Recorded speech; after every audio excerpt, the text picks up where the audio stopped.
Bismillahirrahmanirrahim. Assalamualaikum warahmatullahi wabarakatuh.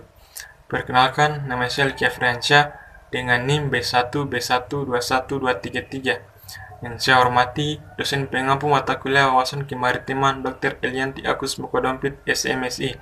Di sini saya akan memaparkan sedikit materi mengenai warisan budaya maritim Nusantara, di mana terdiri dari dua pokok pembahasan. Yang pertama yaitu model manajemen sumber daya budaya bawah air terintegrasi di Kepulauan Karimun Jawa, Jawa Tengah. Materi kedua, jangan takut laut merajut, museum mendekatkan laut. Oke, langsung saja ke materi pertamanya, yaitu model manajemen sumber daya budaya bawah air terintegrasi di Kepulauan Karimun Jawa, Jawa Tengah, di mana Indonesia memiliki banyak tinggalan budaya bawah air, namun pelestariannya belum mendapat perhatian secara maksimal. Dalam penanganan tinggalan budaya bawah air terdapat beberapa kendala yang membuat pelestariannya tidak maksimal. Antara lain, yang pertama, lokasi situs sulit dicapai karena terletak di bawah air yang seringkali cukup dalam. Yang kedua, penggunaan pelestarian memerlukan tenaga, peralatan, dan biaya yang cukup besar. Yang ketiga, belum adanya peraturan teknis mengenai pelaksanaan pelestarian tinggalan budaya bawah air. Yang keempat, pengangkatan oleh perusahaan swasta untuk kepentingan komersial baik legal maupun ilegal masih terjadi. Yang kelima, terbatasnya sumber daya manusia yang memiliki pengetahuan dan keahlian di bidang arkeologi bawah air. Warisan budaya bawah air di Kepulauan Karimun Jawa. Kepulauan Karimun Jawa yang berada di utara Pulau Jawa pada bagian tengah merupakan posisi strategis dilalui oleh jalur pelayaran perdagangan laut Jawa. Menurut sumber sejarah berita Tiongkok, pada tahun 1292 Masehi, sebanyak 20.000 orang armada Mongol utusan Kubilai Khan yang dipimpin oleh Sivi Kaohsiung dan Ikemese diberangkatkan ke Jawa untuk menghukum Raja Kartanegara, yaitu Kerajaan Singasari. Beberapa situs-situs yang berada di laut antara lain, yang pertama situs Keleang, kedua situs Menyawakan, situs Kumbang, yang ketiga situs Kumbang, yang keempat situs Parang, yang kelima situs Indonor, yang keenam situs Genteng, yang ketujuh situs Seruni, yang kedelapan situs Genting, yang kesembilan situs Kapal Mati, yang kesepuluh situs Pulau Nyamuk, yang kesebelas Balai Taman Nasional Karimun Jawa.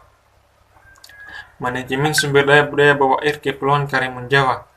Model manajemen sumber daya budaya bawah air kawasan Kepulauan Karimun Jawa dapat mengadaptasi konsep pelestarian cagar budaya dan Undang-Undang Nomor 11 Tahun 2010 tentang cagar budaya dan konsep pelestarian sumber daya alam dari Undang-Undang Nomor 5 Tahun 1990 tentang konservasi sumber daya alam hayati dan ekosistemnya. Manajemen ini dapat memperhatikan beberapa unsur antara lain. Yang pertama, peraturan dan kebijakan. 2. Pengelolaan. 3. Perlindungan. 4. Pengembangan. 5. Pemanfaatan.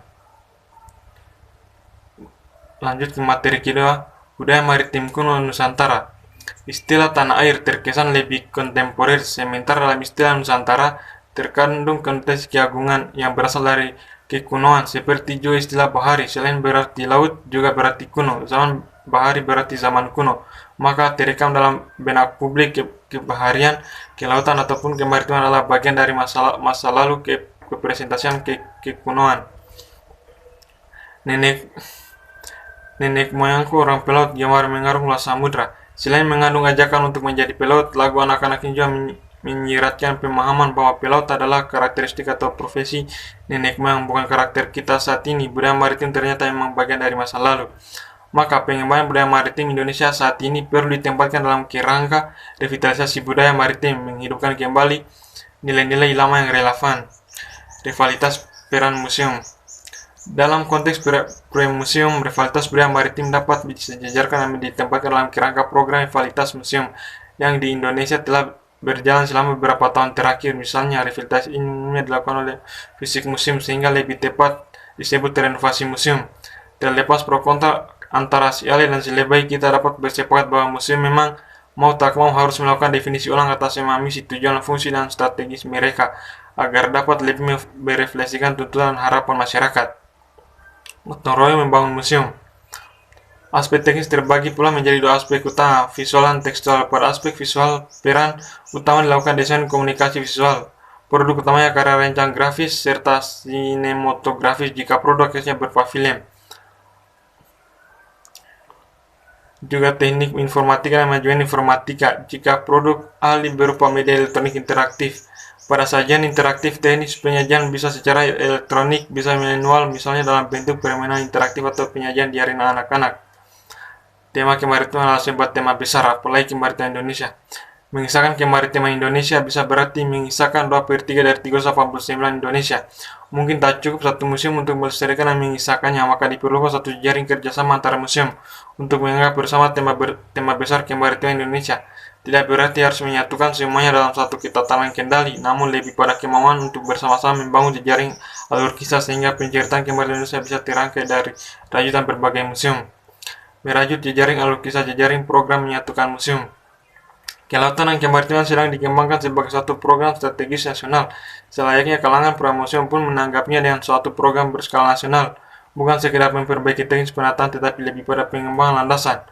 Salah satu persoalan pemelemahannya budaya maritim Indonesia adalah berkembangnya rasa takut terhadap laut, dibumbui pula dengan berbagai tradisi dan cerita yang menggambarkan laut sebagai suatu wilayah yang berbahaya.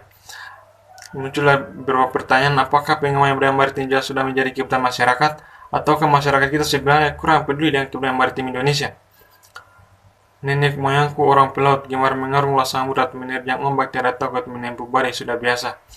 Terima kasih, itulah sedikit materi mengenai wawasan budaya maritim Nusantara. Lebih dan kurangnya mohon dimaafkan. Wassalamualaikum warahmatullahi wabarakatuh.